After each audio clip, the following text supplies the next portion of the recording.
दोस्तों, आपके अपने चैनल बुक विस्पर तहे दिल से स्वागत हो। आज हम बात करने वाले हैं the eighth habit by Stephen Covey book के बारे में। शिव एक साधारण मध्यम वर्ग का आदमी था जो अपनी जिंदगी को बस जैसे तैसे जी रहा था। हर दिन सुबह उठना, ऑफिस जाना, बॉस की डांट सुनना, वापस आकर टीवी देखना और फिर सो जाना। ऐसा नहीं था कि उसे अपनी लाइफ से कोई बड़ी शिकायत थी, लेकिन अंदर कहीं ना कहीं एक खालीपन था। उसे लगता था कि वो बस जिंदगी काट रहा है, जी नहीं रहा। एक दिन उसकी नज़र एक किताब पर पड़ी, the eighth habit by Stephen Covey. Shiv ने पहले the 7 habits of highly effective people के बारे में सुना था, लेकिन इस किताब के बारे में उसे ज़्यादा पता नहीं था। फिर भी शायद किसी इनविजिबल फोर्स ने उसे इस किताब को उठाने पर मजबूर कर दिया। रात को ऑफिस से लौटकर उसने किताब खोली और पहला लेसन पढ़ना शुरू किया, find your voice. Discover your unique talents, passions, values, and conscience. Align these elements to contribute meaningfully and authentically in both personal and professional spheres. Shiv कुछ देर तक इस लाइन को घूरता रहा। क्या उसकी कोई यूनिक वॉइस थी? क्या उसके अंदर भी कोई खास टैलेंट, कोई पैशन, कोई स्ट्रॉन्ग वैल्यूज़ थे? या फिर वो बस एक आम आदमी था जो अपनी बोरिंग लाइफ में फंसा हुआ था? किताब में लिखा था कि हर इंसान के अंदर एक यूनिक वॉइस होती है, कुछ ऐसा जो उसे दूसरों से अलग बनाता है। लेकिन प्रॉब्लम ये थी कि शिव को अपनी वॉइस का बिल्कुल भी अंदाज़ा नहीं था। शिव को लगा कि शायद ये सब सिर्फ थियोरेटिकल बातें हैं, प्रैक्टिकल लाइफ में ऐसा कुछ नहीं होता। लेकिन फिर उसने सोचा कि अगर कवे ने ये लिखा है तो शायद कुछ तो होगा इसमें। उसने डिसाइड किया कि वो इस पर कुछ एक्सपेरिमेंट करेगा। अगले दिन शिव ने अपना नॉर्मल रूटीन फॉलो किया, लेकिन इस बार वो हर छोटी चीज़ पर ध्यान देने लगा। वो ऑब्जर्व करने लगा कि उसे क्या पसंद आता है, किस चीज़ में वो नेचुरली अच्छा है और किन चीज़ों से उसे सबसे ज़्यादा सेटिस्फैक्शन मिलता है। ऑफिस में उसने गौर किया कि उसे प्रेजेंटेशंस देने में मज़ा आता है। जब भी कोई नई प्रोजेक्ट मीटिंग होती तो वो डिस्कशन को बड़े अच्छे से हैंडल कर पाता था। लोग उसकी बातों को ध्यान से सुनते थे, लेकिन अभी तक उसने इसे कभी एक स्किल के तौर पर नहीं देखा था। शाम को घर आकर उसने अपने पुराने चाइल्डहुड मेमोरीज रिकॉल किए। जब वो बच्चा था तो उसे स्टोरीज सुनाने में बहुत मज़ा आता था। वो अपने छोटे कजिन्स को बेड टाइम स्टोरीज सुनाता था और वो सब बड़े ध्यान से सुनते थे। उसे याद आया कि स्कूल में भी जब कोई स्पीच कंपटीशन होता था तो लोग उसकी स्पीच एंजॉय करते थे। क्या मेरी वॉइस स्टोरी टेलिंग और कम्युनिकेशन में है? उसने खुद से पूछा। ये सोचते ही उसके अंदर एक एक्साइटमेंट जागी, लेकिन साथ ही एक डर भी था। क्या वो अभी भी उस टैलेंट को डेवलप कर सकता है? क्या उसकी नौकरी के साथ वो अपने इस पैशन को एक्सप्लोर कर सकता है? उसने किताब के अगले पेजेस पढ़े, जहां कवे ने लिखा था कि सिर्फ टैलेंट या पैशन पहचानने से कुछ नहीं होता, बल्कि उसे वैल्यूज़ और कॉन्शियंस के साथ अलाइन करना ज़रूरी है। शिव को अपनी वैल्यूज़ पर सोचना पड़ा। उसे हमेशा ऑनेस्टी और इंटीग्रिटी पसंद थी। उसे लगता था कि जो भी काम करो दिल से करो। और कॉन्शियंस, वो कह रही थी कि उसे कुछ मीनिंगफुल करना चाहिए, कुछ ऐसा जो सिर्फ पैसे कमाने के लिए ना हो, बल्कि जिससे वो खुद को फुलफिल्ड महसूस करे। रात को सोने से पहले शिव ने एक डिसीजन लिया। वो अपने कम्युनिकेशन स्किल्स और स्टोरी टेलिंग एबिलिटी को एक्सप्लोर करेगा। कैसे? उसे अभी खुद भी नहीं पता था, लेकिन उसने तय कर लिया था कि अब वो अपनी वॉइस को ढूंढने की कोशिश करेगा। अगले कुछ दिनों में उसने कुछ छोटे छोटे स्टेप्स लेने शुरू किए।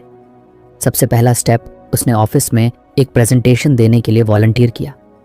पहले वो ऐसा करने से बचता था, लेकिन इस बार उसने खुद आगे बढ़कर रिस्पॉन्सिबिलिटी ली। प्रेजेंटेशन के बाद उसके कुछ कॉलीग्स ने उसे कॉम्प्लीमेंट किया, यार तू बहुत अच्छा एक्सप्लेन करता है, तेरी बातों में एक अलग ही क्लैरिटी होती है। दूसरा स्टेप, उसने एक जर्नल बनाना शुरू किया, जिसमें वो हर दिन लिखता कि उसे कौन सी चीज़ें एक्साइट कर रही हैं, कौन सी चीज़ें उसे बोर कर रही हैं और क्या क्या नए आइडियाज़ उसके दिमाग में आ रहे हैं। तीसरा स्टेप, उसने यूट्यूब पर कुछ स्टोरी टेलिंग और पब्लिक स्पीकिंग वीडियोस देखने शुरू की। उसे समझ में आया कि अगर वो अपनी कम्युनिकेशन स्किल्स को पॉलिश करे तो शायद वो कुछ बड़ा कर सकता है।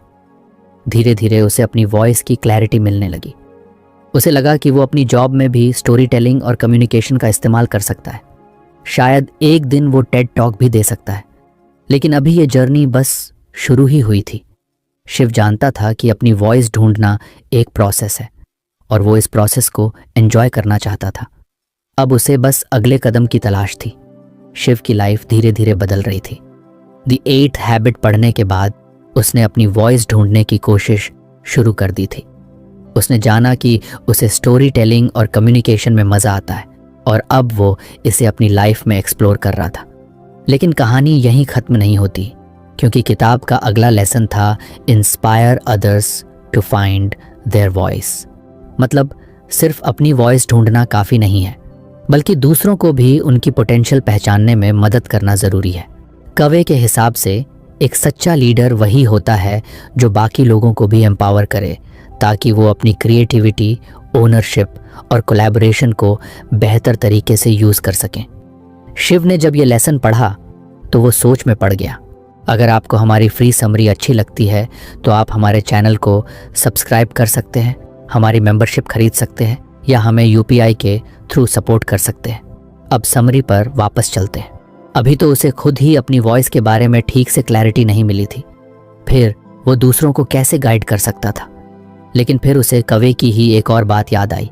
Leadership is not about position, it's about influence. यानी लीडर बनने के लिए कोई बड़ा पद या अथॉरिटी होना ज़रूरी नहीं। अगर आप किसी इंसान की लाइफ में पॉजिटिव इम्पैक्ट डाल सकते हो तो आप लीडर हो। शिव को ये बात इंटरेस्टिंग लगी। उसने सोचा कि वो छोटे छोटे स्टेप्स से इस चीज़ को प्रैक्टिस करेगा। पहला स्टेप अपने ऑफिस में एक बदलाव लाना। शिव एक मार्केटिंग फर्म में काम करता था। उसकी टीम में करीब 6-7 लोग थे, लेकिन वहाँ एक बहुत बड़ा प्रॉब्लम था, टीम वर्क की कमी। हर कोई बस अपना काम करता था, एक दूसरे से ज़्यादा इंटरेक्शन नहीं था और क्रिएटिविटी जैसी कोई चीज़ थी ही नहीं। शिव ने नोटिस किया कि लोग सिर्फ इंस्ट्रक्शंस फॉलो कर रहे थे, बिना किसी एंथुजियाज्म के। किसी को अपने आइडियाज़ शेयर करने में कॉन्फिडेंस नहीं था। कवि की किताब के मुताबिक एक अच्छा लीडर ऐसा माहौल बनाता है जहां लोग फ्रीली सोच सकें, अपने आइडियाज़ एक्सप्रेस कर सकें और एक दूसरे के साथ कोलैबोरेट कर सकें। शिव ने एक आइडिया सोचा। अगले मंडे उसने टीम लीड से परमिशन लेकर एक कैजुअल ब्रेनस्टॉर्मिंग सेशन रखा। उसका गोल था कि लोग खुलकर अपने आइडिया शेयर करें, बिना किसी डर के कि उन पर जजमेंट पास किया जाएगा। शुरू में लोग हेजिटेट कर रहे थे, लेकिन शिव ने माहौल को हल्का बनाने के लिए खुद एक आइडिया पेश किया। हमारी कंपनी के सोशल मीडिया कैंपेन्स बहुत बोरिंग हैं, क्या हम इसमें कुछ फन एलिमेंट्स ला सकते हैं? धीरे धीरे बाकी लोग भी बोलने लगे। एक कॉलीग सुमित, जो हमेशा चुप रहता था, उसने कहा, हम इंटरेक्टिव पोस्ट्स ट्राई कर सकते हैं, जैसे पोल्स या Q&A सेशंस। फिर नेहा, जो नई नई कंपनी में आई थी, उसने कहा, हम वीडियोस बना सकते हैं जिसमें हमारी टीम के लोग दिखें, इससे ब्रांड को ह्यूमन टच मिलेगा। शिव को एहसास हुआ कि लोग अंदर से बहुत क्रिएटिव हैं, बस उन्हें एक प्लेटफॉर्म चाहिए जहां वो अपनी वॉइस यूज़ कर सकें। उस दिन के बाद टीम में एक नया एक्साइटमेंट आ गया। अब लोग अपने आइडियाज़ को ओपनली डिस्कस करने लगे और कैंपेन्स में भी एक नया एनर्जी आ गया था। शिव को पहली बार समझ में आया कि किसी को उसकी वॉइस ढूंढने में मदद करना कितना सेटिस्फाइंग हो सकता है। दूसरा स्टेप, अपने छोटे भाई की मदद करना। शिव का एक छोटा भाई था, आयुष, जो कॉलेज में था। वो हमेशा कंफ्यूज्ड रहता था कि उसे फ्यूचर में क्या करना है। कभी बोलता कि उसे फोटोग्राफी पसंद है, कभी बोलता कि उसे बिजनेस करना है और कभी कभी तो बोलता कि उसे कुछ समझ ही नहीं आता। शिव ने एक दिन उससे कैजुअली पूछा, तुझे सबसे ज़्यादा किस चीज़ में मज़ा आता है? आयुष ने कहा, भाई मज़ा तो फोटोग्राफी में आता है, लेकिन इसमें करियर बनाना बहुत रिस्की है। शिव ने उसे समझाया, देख, हर काम रिस्की होता है, लेकिन अगर तुझे फोटोग्राफी पसंद है तो तू इसे सीरियसली क्यों नहीं लेता? आयुष बोला, पता नहीं, मम्मी पापा को लगता है कि फोटोग्राफी एक हॉबी है, करियर नहीं। शिव ने सोचा कि अगर उसे आयुष की मदद करनी है तो उसे खुद एग्जाम्पल बनना पड़ेगा। उसने आयुष को बताया कि कैसे उसने अपने कम्युनिकेशन स्किल्स और स्टोरी टेलिंग में इंटरेस्ट को एक्सप्लोर किया और कैसे वो अपने ऑफिस में धीरे धीरे अपनी वॉइस यूज़ कर रहा था। देख, कोई भी चीज़ शुरू में मुश्किल लगती है, लेकिन अगर तू धीरे धीरे फोटोग्राफी में अपना इंटरेस्ट ग्रो करे तो तुझे खुद समझ में आ जाएगा कि तुझे क्या करना है। फिर शिव ने उसे चैलेंज दिया, एक हफ्ते में कम से कम 10 अच्छी फोटोज़ खींच और मुझे दिखा, फिर हम इस पर बात करेंगे। आयुष ने वो चैलेंज एक्सेप्ट किया। एक हफ्ते बाद उसने अपने खींचे हुए फोटोज दिखाए और सच में वो बहुत अच्छे थे। शिव ने उसे इनकरेज किया, तू अपने फोटोज को इंस्टाग्राम पर डाल, फोटोग्राफी कॉम्पिटिशन्स में हिस्सा ले और धीरे धीरे देख क्या अपॉर्चुनिटीज मिलती हैं। उस दिन आयुष के चेहरे पर जो कॉन्फिडेंस था वो शिव के लिए एक बड़ा मोमेंट था। तीसरा स्टेप, कम्युनिटी में कंट्रीब्यूशन। अब शिव को समझ में आ गया था कि दूसरों को उनकी वॉइस ढूंढने में मदद करना सिर्फ एक जिम्मेदारी नहीं बल्कि एक सेटिस्फैक्शन भी है। वो सोचने लगा कि क्या वो और लोगों को भी इंस्पायर कर सकता है। एक दिन उसने देखा कि उसके इलाके में एक छोटे बच्चों का एनजीओ था जहां गरीब बच्चों को बेसिक एजुकेशन दी जाती थी। शिव ने वहां वॉलंटियर करने का सोचा। उसने एनजीओ के हेड से बात की और पूछा कि क्या वो बच्चों को कुछ सेशंस दे सकता है जिससे उनकी कॉन्फिडेंस और कम्युनिकेशन स्किल्स इंप्रूव हो सकें। एनजीओ हेड को ये आइडिया पसंद आया और शिव ने वहां हर हफ्ते एक सेशन रखना शुरू किया। वो बच्चों को सिंपल स्टोरी टेलिंग टेक्निक्स सिखाने लगा। वो उनसे कहता, हर इंसान के पास एक कहानी होती है, अगर तुम अपनी कहानी अच्छे से सुना सकते हो तो दुनिया तुम्हारी बात सुनेगी। धीरे धीरे बच्चों में कॉन्फिडेंस आने लगा। पहले जो बच्चे बोलने से डरते थे अब वो खुद से स्टोरीज सुनाने लगे। शिव को लगा कि उसने सिर्फ अपनी वॉइस नहीं ढूंढी बल्कि औरों को भी उनकी वॉइस खोजने में मदद कर रहा था। अब उसकी लाइफ में एक नया पर्पस था, लेकिन यह सफ़र अभी पूरा नहीं हुआ था। ये तो बस शुरुआत थी। शिव की जिंदगी धीरे धीरे बदल रही थी। उसने सिर्फ अपनी वॉइस नहीं ढूंढी बल्कि औरों को भी उनकी पोटेंशियल पहचानने में मदद कर रहा था। लेकिन उसकी जर्नी यहीं खत्म नहीं हुई थी। द 8th हैबिट का अगला लेसन था लीडरशिप ट्रम्प्स मैनेजमेंट। कवे ने इस लेसन में बताया कि असली लीडर वो नहीं होता जो बस सिस्टम्स और प्रोसेसेस को कंट्रोल करे, बल्कि वो होता है जो लोगों को इंस्पायर करे। इंफॉर्मेशन एज में लीडरशिप का मतलब है कि हम लोगों को उनका बेस्ट देने के लिए इंस्पायर करें, न कि सिर्फ उन्हें रूल्स और पॉलिसीज के हिसाब से चलाएं। शिव ने इस लेसन को पढ़ा तो उसे अपने ऑफिस की याद आई। वहाँ का माहौल उसे बहुत रोबोटिक लगता था। बॉसेस सिर्फ नंबर्स और डेडलाइंस पर ध्यान देते थे, एम्प्लॉयज सिर्फ इंस्ट्रक्शंस फॉलो कर रहे थे और क्रिएटिविटी नाम की कोई चीज़ नहीं थी। शिव ने सोचा कि क्या लीडरशिप का मतलब सिर्फ अथॉरिटी होता है? क्या एक लीडर बनने के लिए उसे कोई बड़ा पद चाहिए था? कवे की किताब ने उसे जवाब दिया, नहीं, लीडरशिप का मतलब इन्फ्लुएंस है, न कि पोजीशन। अगर तुम लोगों को इंस्पायर कर सकते हो तो तुम लीडर हो। शिव को एहसास हुआ कि वो अपने ऑफिस में लीडरशिप की कमी को खुद भर सकता है, भले ही वो कोई मैनेजर ना हो। अब उसने अपने एक्शंस पर ध्यान देना शुरू किया। पहला बदलाव उसने अपनी टीम में लाने की कोशिश की। पहले उसकी मीटिंग्स फॉर्मल और बोरिंग होती थीं, जहां लोग बस अपनी रिपोर्ट्स देकर चले जाते थे। लेकिन इस बार शिव ने एक नया तरीका अपनाया। जब अगली टीम मीटिंग हुई तो उसने कहा, आज हम कुछ नया करने वाले हैं। हम सिर्फ प्रॉब्लम्स पर बात नहीं करेंगे बल्कि सॉल्यूशंस पर फोकस करेंगे। और सबसे पहले मैं आप सबको एक सवाल पूछूंगा, अगर आपको अपने इस काम को और इंटरेस्टिंग बनाना हो तो आप क्या बदलाव लाना चाहेंगे? पहले तो लोग हिचकिचाए, लेकिन फिर धीरे धीरे रिस्पॉन्सेज आने लगे। सुमित ने कहा, मुझे लगता है कि हमें प्रोजेक्ट्स में कुछ क्रिएटिव फ्रीडम मिलना चाहिए। हर चीज़ इतनी प्रोसेस ड्रिवन है कि हम कुछ नया सोच ही नहीं पाते। नेहा ने कहा, हमें अपनी अचीवमेंट्स सेलिब्रेट करनी चाहिए। हम बस काम करते रहते हैं लेकिन कभी ये नहीं सोचते कि हमने क्या अचीव किया है। शिव ने इन बातों को सीरियस लिया। उसने अगले हफ्ते से एक नया सिस्टम इंट्रोड्यूस किया।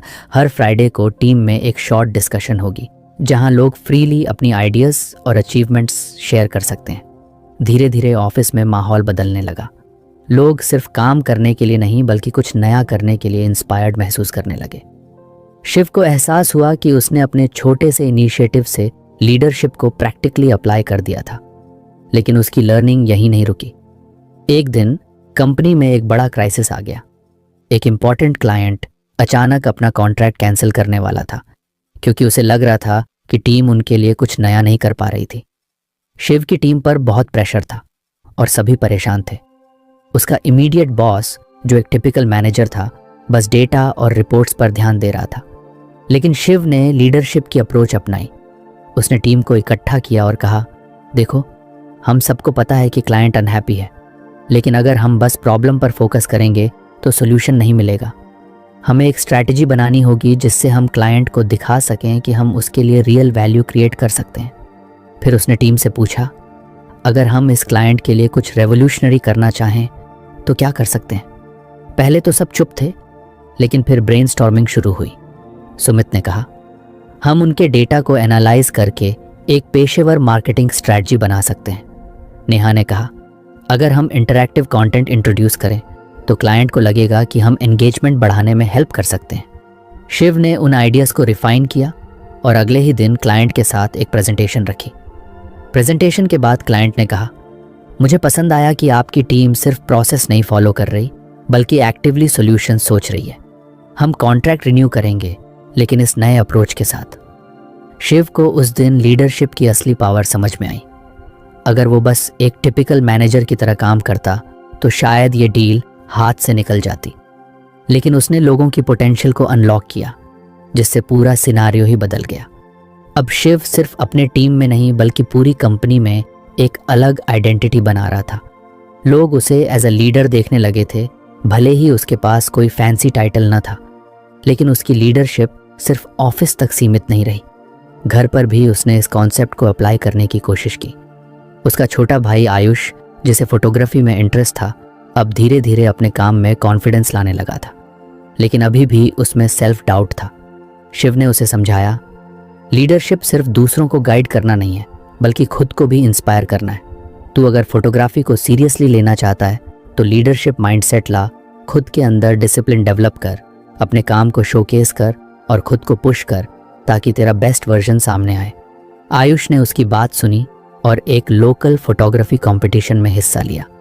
शिव को लगा कि लीडरशिप सिर्फ सिस्टम्स को कंट्रोल करना नहीं बल्कि लोगों को इंस्पायर करना है, और जब लीडरशिप सही तरीके से अप्लाई होती है तो लोग अपना बेस्ट वर्जन बनने लगते हैं। शिव की जिंदगी अब पहले जैसी नहीं रही थी। उसने लीडरशिप को सिर्फ एक कॉन्सेप्ट की तरह नहीं बल्कि एक जीने के तरीके की तरह अपनाया था। उसने देखा कि जब आप लोगों को इंस्पायर करते हो तो वो सिर्फ बेहतर काम नहीं करते बल्कि अपनी पूरी पोटेंशियल को अनलॉक करने लगते हैं। लेकिन द 8th हैबिट का अगला लेसन उसे एक और बड़ी रिस्पॉन्सिबिलिटी सिखाने वाला था, कल्टीवेट अ शेयर्ड विजन। कवे ने इस लेसन में लिखा था कि एक लीडर की सबसे बड़ी रिस्पॉन्सिबिलिटी सिर्फ डायरेक्शन देना नहीं है बल्कि एक ऐसी विजन क्रिएट करना है जो सभी को जोड़ सके। एक कंपेलिंग विजन लोगों को इंस्पायर करती है, और जब लोग उसे अपना बना लेते हैं तो वो किसी भी चैलेंज से लड़ सकते हैं। शिव ने जब ये लेसन पढ़ा तो उसे अपने ऑफिस की याद आई। उसकी टीम अब पहले से ज़्यादा एंगेज थी, लेकिन उसमें एक बड़ी कमी थी, कोई शेयर्ड विजन नहीं था। लोग काम तो कर रहे थे लेकिन किसी एक बड़े गोल की क्लैरिटी नहीं थी।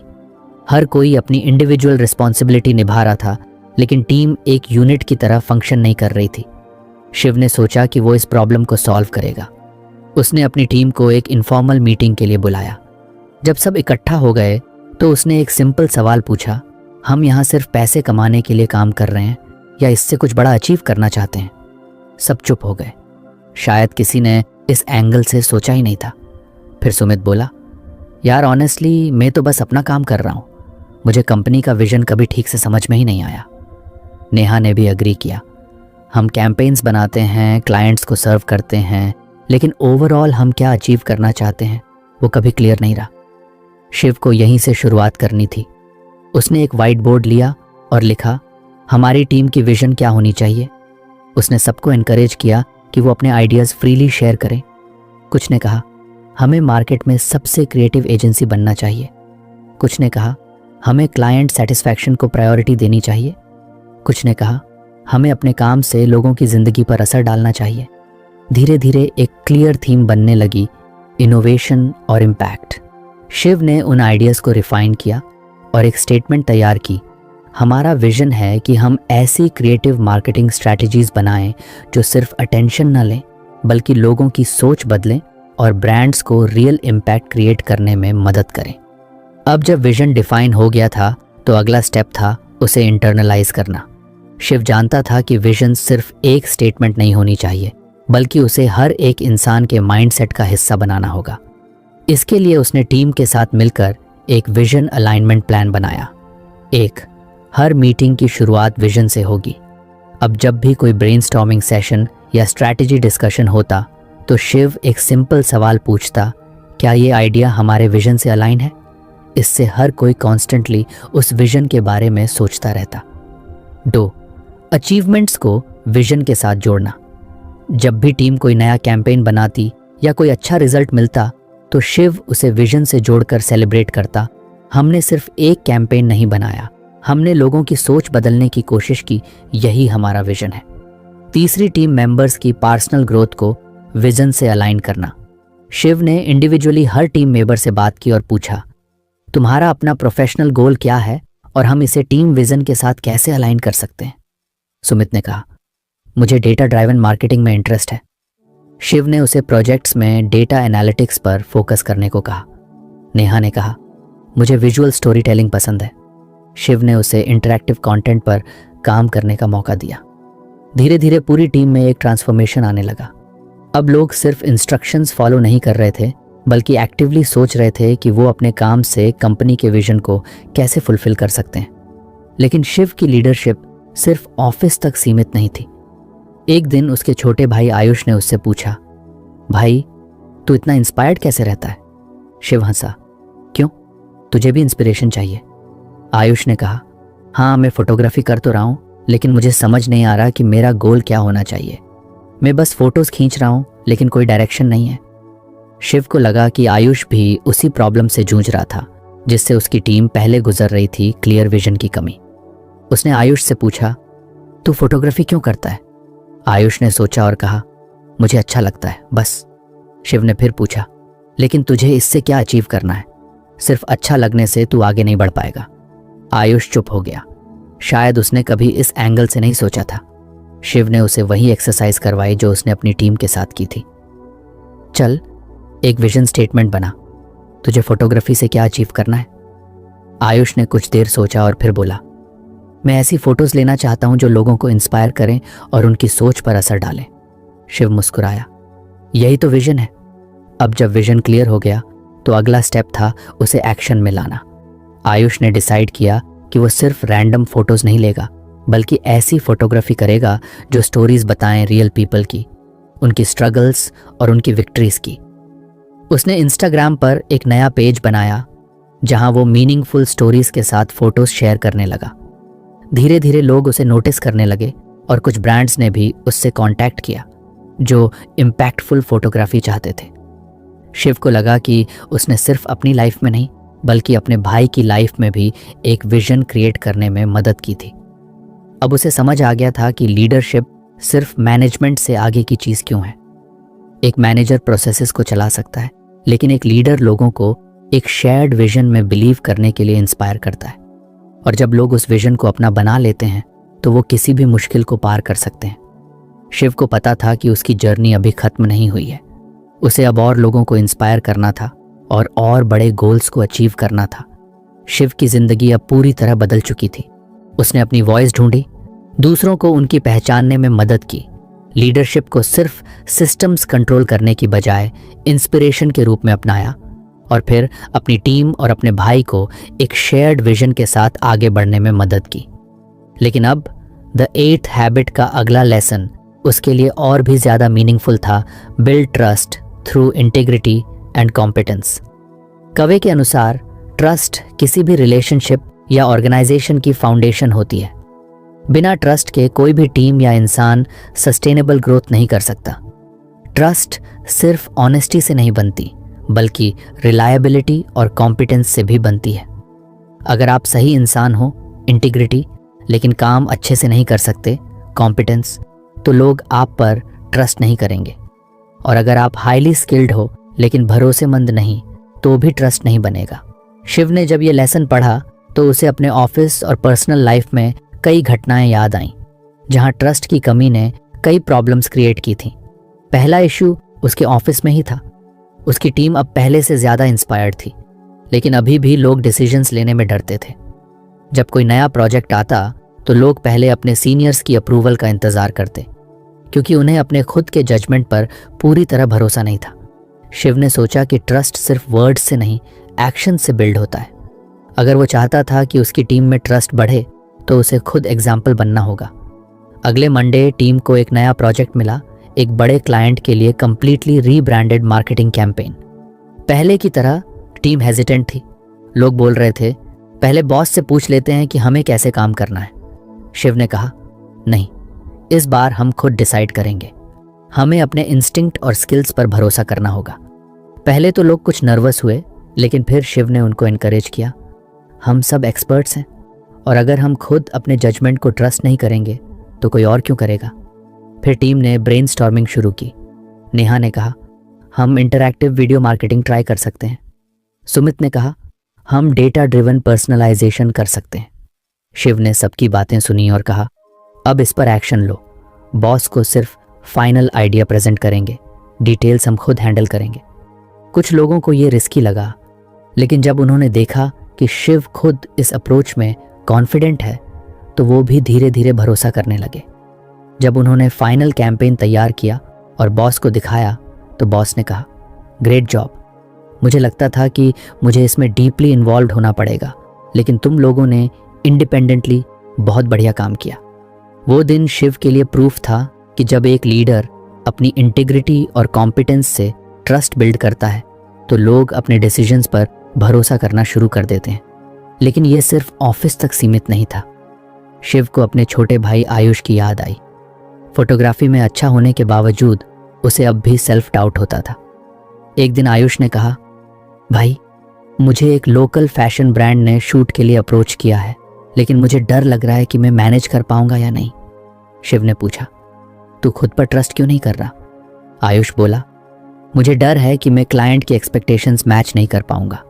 शिव को समझ आया कि यह सिर्फ सेल्फ डाउट नहीं था, बल्कि एक डीपर इशू था, कॉम्पिटेंस और इंटीग्रिटी का बैलेंस। उसने आयुष से पूछा, तू ऑनेस्ट है ना अपने काम को लेकर? आयुष ने कहा, हाँ बिल्कुल, मैं हमेशा अपने बेस्ट शॉट्स देने की कोशिश करता हूँ। शिव ने फिर पूछा, और तुझे फोटोग्राफी आती है? आयुष ने कहा, हाँ ऑब्वियसली। शिव मुस्कुराया, तो फिर ट्रस्ट कर अपने ऊपर। फिर उसने आयुष को चैलेंज दिया, अगर तू ऑनेस्टली काम करता है और टेक्निकली कॉम्पिटेंट है तो तुझे अपने टैलेंट पर भरोसा रखना चाहिए। आयुष ने वो प्रोजेक्ट लिया और पूरी डेडिकेशन से काम किया। जब फाइनल फोटोज ब्रांड को भेजी गईं तो उन्होंने कहा, these are amazing, we would love to work with you again. उस दिन आयुष को समझ आया कि सिर्फ टैलेंट होना काफ़ी नहीं, अपने टैलेंट और कैरेक्टर पर ट्रस्ट होना भी ज़रूरी है। शिव को अब ट्रस्ट की इम्पॉर्टेंस और भी गहराई से समझ आ रही थी। लेकिन एक रियल टेस्ट तब आया जब उसकी इंटीग्रिटी की परीक्षा हुई।